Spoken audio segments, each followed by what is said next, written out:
أعوذ بالله من الشيطان الرجيم بسم الله الرحمن الرحيم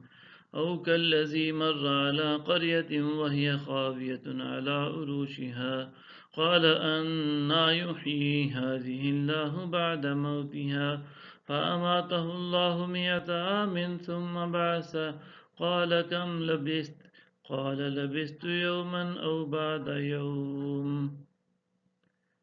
یا اسی طرح اس شخص کو جو ایک بستی پر سے گزرا جو اپنی چھتوں سے گری پڑی تھی تو اس نے کہا کہ اللہ اس کے اس کی موت کے بعد اسے کیسے زندہ فرمائے گا سو اللہ نے اسے 100 برس تک مردہ رکھا پھر اسے زندہ کیا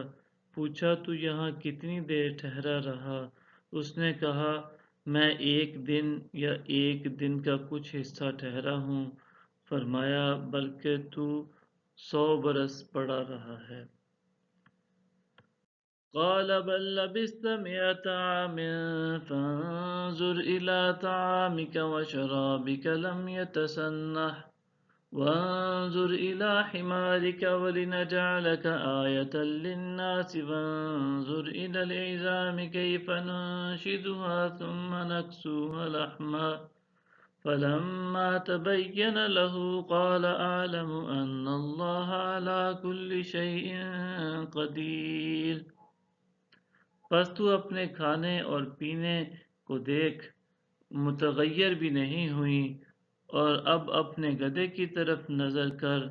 اور یہ اس لیے کہ ہم تجھے لوگوں کے لیے نشانی بنا دیں اور ہڈیوں کی طرف دیکھ ہم انہیں کیسے جنبش دیتے ہیں پھر انہیں گوشت پہناتے ہیں جب یہ اس پر خوب آشکار ہو گیا تو بول اٹھا میں جان گیا ہوں کہ بے شک اللہ ہر چیز پر قادر ہے وَإِذْ قَالَ إِبْرَاهِيمُ رَبِّ أَرِنِ كَيْفَ تُحْيِي الْمَوْتَى اور جب ابراہیم نے عرض کیا میرے رب مجھے دکھا دو کہ تو مردوں کو کس طرح زندہ فرماتا ہے قال اولم تؤمن قال بلى ولكن ليطمئن قلبي قال فخذ 4 من الطير فصرهن إليك ثم اجعل على كل جبل منهن جزءا ثم ادعهن يأتينك سعيا وَاعْلَمْ أَنَّ اللَّهَ عَزِيزٌ حَكِيمٌ ارشاد ہوا کیا تم یقین نہیں رکھتے اس نے عرض کیا کیوں نہیں لیکن میرے دل کو بھی خوب سکون نصیب ہو جائے ارشاد فرمایا سو تم 4 پرندے پکڑ لو پھر انہیں اپنی طرف مانوس کر لو